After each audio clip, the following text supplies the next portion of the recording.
Bismillahirrahmanirrahim. Assalamualaikum warahmatullahi wabarakatuh. Alhamdulillahirabbil alamin. Assalatu wassalamu ala asyrafil anbiya'i wal mursalin Sayyidina Muhammadin wa ala alihi washabihi ajma'in, amma ba'du. Saudara-saudara jemaah Jamiatul Khair yang insyaallah dirahmati oleh Allah Subhanahu wa taala. Pertama-tama marilah kita berucap syukur kehadirat Allah Subhanahu wa taala atas segala nikmat, rahmat, taufik, hidayah dan hinayah yang diberikan kepada kita. Mari kita sebelumnya mengirimkan salam atas junjungan Nabi kita, Nabi besar Muhammad sallallahu alaihi wasallam. Kita masuk di sesi kajian Al-Quran secara tafsir ya. Adapun surah yang kita bahas masih di surah Al-Insan di ayat 8 sampai dengan 14. A'udzu billahi minasy syaithanir rajim. A'udzu billahi minasy syaithanir rajim. Bismillahirrahmanirrahim. Bismillahirrahmanirrahim. Wa yut'imuna at-ta'ama 'ala hubbihi miskinan wa yatiman wa asira. ويطعمون الطعام على حبه مسكينا ويتيما واسيرا إنما نطعمكم لوجه الله لا نريد منكم جزاء ولا شكورا إنما نطعمكم لوجه الله لا نريد منكم جزاء ولا شكورا Inna nakhafu min rabbina yawman abusan qamtarira. Inna nakhafu min rabbina yawman abusan qamtarira. Fawaqahumullahu syarra dhalikal yawmi wa laqahum nadratan wa surura. Fawaqahumullahu syarra dhalikal yawmi walaqahum nadratan wa surura. Wa jazahum bima sabaru jannatan wa harira. Wa jazahum bima sabaru jannatan wa harira. Muttaqi'ina fiha 'alal 'araiki la yarawna fiha samsan wa la zamharira. Muttaqina fiha 'alal araiki la yarawna fiha samsan wa la zamharira. Wadaniyatan 'alaihim zilaluha wa zullilat qutufuha tadhlila. Wadaniyatan 'alaihim zilaluha wa zullilat qutufuha tadhlila. Shadaqallahul azim. Assalamualaikum warahmatullahi wabarakatuh. Alhamdulillah alladzi 'allama bil qalam 'allamal insana ma lam ya'lam. Allahumma shalli ala Muhammad wa ala Muhammad. Kita melangkah ke pemaknaan tafsiriyah. Bisa dimaknai penerjemahan bebas atau memperdalam pengetahuan kita dikaitkan dengan sumber-sumber lain, apakah ayat atau hadis ataupun juga referensi yang kita dapatkan dari para mufassirin. Jadi di sini ditekankan pada ayat ke-7 ini tentang ayat ke-8 ini tentang orang-orang yang takut. Jadi salah satu syaratnya masuk surga adalah takut. Takut kepada Allah dalam artian menaati perintahnya dan takut melanggar. Nah, di sini dijanjikan tentang kenikmatan surga bagi mereka yang memberikan tanpa mengharapkan imbalan. Ya, jadi memberi saja karena Allah, mengharapkan keridhaan Allah. Jangan sampai kita memberi suatu saat kita berharap dari Dia. Dan kalau Dia tidak memberi, kita menyesali. Oh, saya dulu bantu Dia. Kenapa ya? Inilah sifat-sifat yang seharusnya dihindari. Kita memberi atau kita bantu orang, tidak usah mengharap. dari dia, karena Allah lah yang akan memberikan balasan, apakah di dunia atau di akhirat. Itu. Dan di situ ada penekanan ya, yang disukainya. Jadi sebaiknya kita memberikan sesuatu yang memang kita sukai. Jangan sampai kita memberi karena kita memang tidak sukai, atau sesuatu yang makanan yang kita tidak suka, dan terus kita berikan. Ini yang disukai, artinya yang masih layak gitu, masih layak, istilahnya layak, masih layak gitu ya, layak. Jadi ini dan di sini pula ditekankan tentang sabar. Sabar di sini kan bermakna menerima apa adanya, dan kita menyerahkan kepada Allah. Kita menghadapi sesuatu yang buruk, yang jelek, maka itu adalah ujian, karena di balik itu mungkin ada kebaikan, ada hikmah di balik sesuatu yang kita dapatkan itu.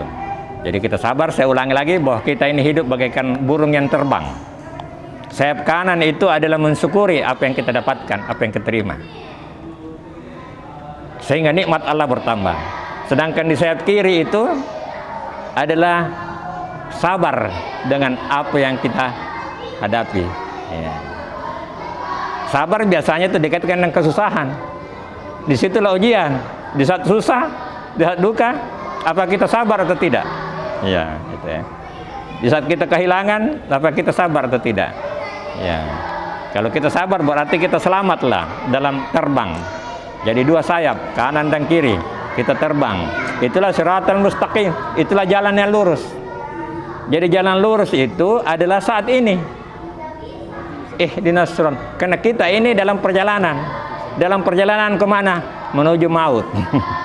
Dalam perjalanan inilah kita mohon petunjuk. Iya. Jadi bagaikan rambut di bulan 7, dalam artian sedikit saja bisa melenceng. Kita menghadapi sesuatu, kita sabar, maka pahala. Kita kesal, maka dosa. Ya. Kita dapat nikmat, kita bangga, dosa lagi. Kita dapat nikmat, kita syukur, pahala. Jadi antara pahala dan dosa itu memang berdampingan. Dan kadang-kadang ada sulit dibedakan, ada yang subha, ada yang samar-samar. Apakah ini haram atau tidak? Tidak jelas, abu-abu. Biasanya yang haram sudah jelas, yang halal sudah, tapi ada yang abu-abu. Orang yang hati-hati, takwa itu akan menghindari yang abu-abu. Nah, saya kira itu saja karena kita berbagi. Mudah-mudahan ada manfaatnya. Akhir kalam. Wa barakallahu fikum. Wabillahi taufiq hidayah. Wassalamualaikum warahmatullahi wabarakatuh. Assalamualaikum warahmatullahi wabarakatuh. Waalaikumsalam. Tadi disinggung oleh Pak Ustaz, pada awal ayat ini saya dengar adalah masalah kemiskinan. Ada orang miskin yang membutuhkan bantuan. Saya kira ini sudah dilakukan oleh pemerintah maupun organisasi kemasyarakatan seperti di masjid apa semua itu. Di samping secara pribadi kita juga sudah lakukan. Saya kira sebagai umat yang beragama, saya pikir apa yang kita berikan kepada orang yang membutuhkan itu, saya kira dia akan suka. Karena yang kita berikan itu pasti orang yang kita kenal. Dan pasti kita tahu yang dibutuhkan ini. Seperti di Malengkeri ini, itu orang miskin sepertinya relatif. Karena saya pikir kalau orang miskin itu ada 3 hal yang kurang: sandang, pangan, papan. Kalau ini kurang, saya kira bukan juga miskin, hanya belum kaya. Ya, karena kenyataannya seberapa puluh tahun ini kita di Malengkeri ini. Nanti bulan Ramadan baru ada pembagian zakat fitrah itu dibagi. Sesudahnya itu tidak bisa juga hidup. Kuncinya adalah mau berusaha. Mau berusaha. Sebenarnya kita juga ini, kita juga berusaha sehingga mau perbaiki hidup kita. Jangan tinggal diam menunggu belas kasihan orang lain. Iya, jadi kita harus berusaha ikuti seperti dibilang dosa, amal apa itu kuncinya hanya 3. Taat kepada Allah, taat kepada Rasul, ulil amri. Aman itu kalau itu 3 kita ikuti. Aturan-aturan kita dengar. Seperti di tempat-tempat ini banyak orang yang tidak tahu karena tidak pernah mendengar, tidak pernah melihat. Jadi rajin-rajinlah dengar apa yang disampaikan oleh para ustaz, para kita-kita ini.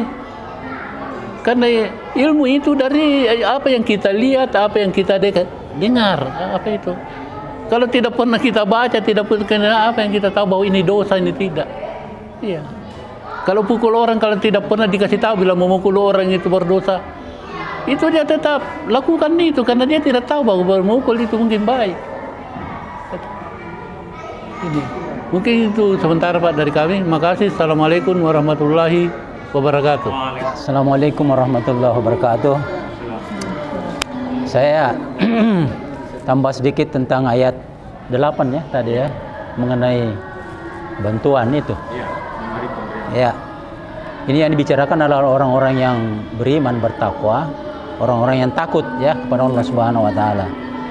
Jadi diharapkan bahwa sesuatu yang diberikan kepada mereka itu, baik orang miskin, anak yatim dan orang-orang tawanan, adalah sesuatu yang kita senangi, bukan sesuatu yang kita mau buang.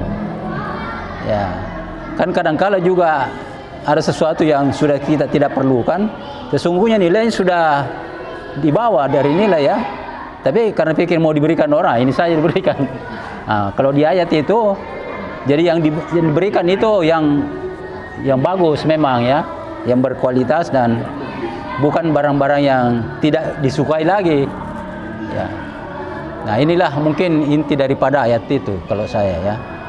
Nah, memang ini merupakan kewajiban orang-orang beriman karena dia takut akan sanksinya, maka dia lakukan pemberian dan tanpa mengharapkan balasan.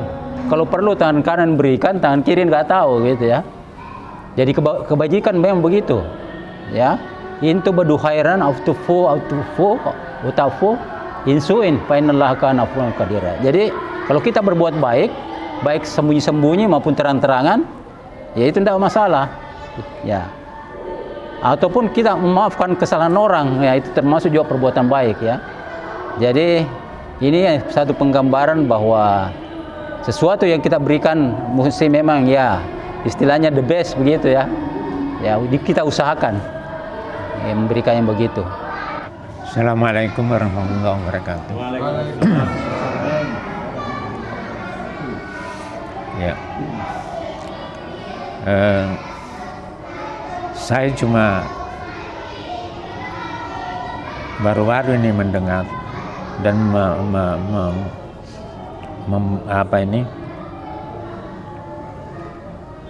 memperhatikan betul bahwa surga itu ada 4 tingkatan, 8 tingkatan. Yang tertinggi adalah yang paling tinggi adalah surga Firdaus. Iya. Surga Firdaus, dan yang paling rendah adalah tingkatan pertama. Jadi saya berpikir mencapai tingkatan surga Firdaus ini yang ke-8 tingkat itu. Nah, ini kira-kira kalau saya pikir-pikir mungkin paling tinggi yang saya bisa tempati surga pertama ini saja, dengan taat kepada menjalankan apa yang sudah diketahui mulai dari waktu mungkin masih katakanlah SD sampai ke menjadi mahasiswa. Itu masih sedikit sekali itu diketahui itu tentang apa itu syariat, apa itu akidah, Akidah nanti kita belajar itu nanti di universitas baru mungkin ada bayang tentang akidah itu yang benar itu, ya. Nanti mahasiswa baru ya akan lebih luas itu yang namanya akidah, lebih luas yang mempelajari, yang tidak juga ya itu. Karena sistem pendidikan inilah yang membuat negara kita ini menjadi begitu. Jadi ada, kecuali mereka yang masuk pendidikan mulai dari awal itu masuk di pesantren, masuk di apa itu sampai kepada apa itu tingkatan yang tinggi adalah universitas di bidang itu. Nah itulah yang mungkin akan bisa mencapai tingkatan nanti yang tengah-tengah ini. Jadi yang taat kepada Allah ya, dengan menjalankan salat 5 waktu dengan apa ini, mungkin yang sudah lain itu sudah pernah naik haji, lain lagi yang sudah pernah apa ini berpuasa ya dengan baik. Nah, itu mungkin di tengah-tengahnya itulah. Jadi itu pikir-pikir saya kalau diterangkan oleh Ustaz pembawa apa yang lalu itu, wah itu sudah tingkatan tinggi itu. Jadi dan Romo bilang tingkatannya beliau ini sudah tinggi, ini tingkatannya ini. Tingkatannya ini sudah tinggi ini kira-kira ini karena sudah ada syariat, tarekat, ya tarekat dengan apa itu. Nah, kita di sini baru dasar-dasarnya itu apa itu? Dasar-dasarnya itu, Baru ikra. yang diajarkan oleh profesor itu. Nah, itu. Terima kasih. Assalamualaikum warahmatullahi wabarakatuh. Waalaikumsalam. Berbicara tentang surga dan kenikmatannya yang digambarkan dalam Al-Quran itu hanya penggambaran, tapi sesungguhnya jauh lebih dari itu. Tidak dapat dijangkau oleh akal pemikiran kenikmatan yang akan kita dapatkan di surga. Tentang yang dikatakan Pak Haji Bakri bahwa surga Firdaus, surga yang tertinggi, ya betul. Itu surga para nabi, para anbiya, para syuhada.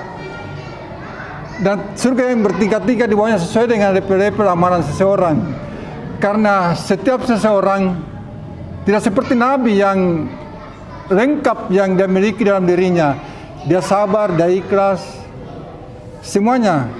Dia pokoknya lengkap dia. Kita bersabar, apa kita juga bersyukur, apa kita juga ikhlas. Nah, itu yang pertanyaan yang dalam diri kita kompleks. Tapi berbicara tentang nikmat-nikmat yang diberikan oleh Allah Subhanahu wa taala, terkadang orang mempersepsikan nikmat itu kalau lagi banyak harta, ya lagi punya mobil mewah, punya rumah mewah, punya istri cantik, itu yang dikatakan orang nikmat. Padahal itu nikmat zahir, nikmat yang nampak.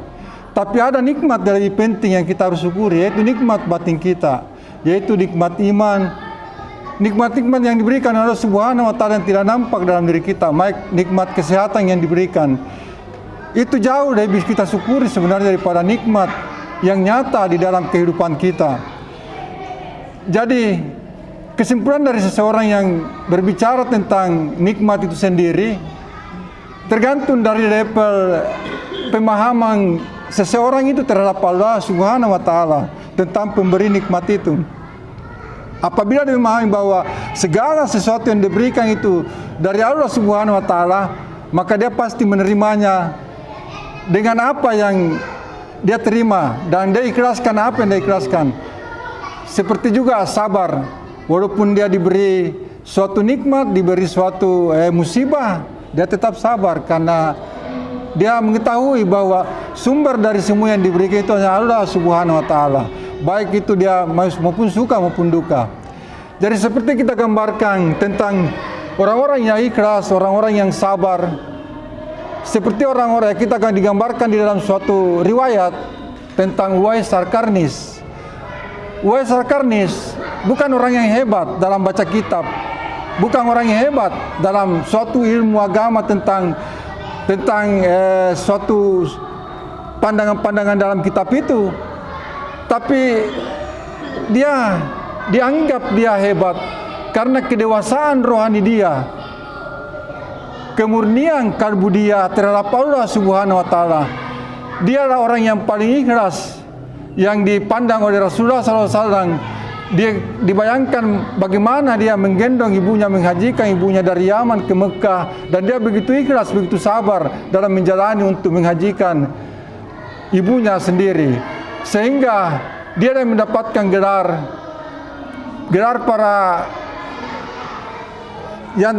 para tabi'in yang terbaik karena keikhlasannya dan kesabarannya dalam menjalani suatu kehidupan itu sendiri. Jadi itulah contoh-contoh penggambaran dalam kehidupan kita bahwa memang ada orang yang bisa seperti itu karena itu sendiri mungkin dari karunia Allah sendiri Tuhan dan kehendak Allah itu sendiri. Dan mudah-mudahan kita semua yang hadir di sini dikehendaki Allah juga untuk seperti Uwais Al-Qarnis, orang yang ikhlas, orang yang sabar, orang yang tawadu terhadap apa-apa yang diperintahkan oleh Allah Subhanahu wa taala. Ya, saya rasa ini yang saya bisa tambahkan dalam malam ini dalam acara malam ini. Terima kasih. Assalamualaikum warahmatullahi wabarakatuh.